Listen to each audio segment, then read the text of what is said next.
ABS-CBN Entertainment YouTube channel biglang nawala. Naglaho bigla sa YouTube ang ABS-CBN Entertainment channel noong umaga ng Sabado.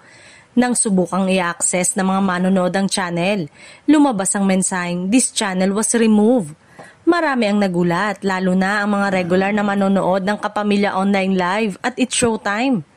Ayon sa ulat, ang pagkawala ng channel ay resulta ng di umano'y insidente. May lumabas na live stream na bago tuluyang mawala ang channel ng YouTube. Dahil dito, kinailangan agad ng network na maglabas ng advisory para ipaalam sa publiko na pansamantala nilang inilipat ang mga palabas sa iba pang opisyal na channel tulad ng ABS-CBN News at iWant.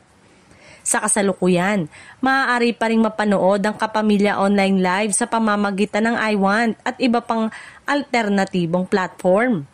Gayun din ang It's Showtime ay naglabas ng advisory para sa mga tagahanga nito na nagpapaalala na pansamantalang hindi available ang kanilang live stream sa original na channel.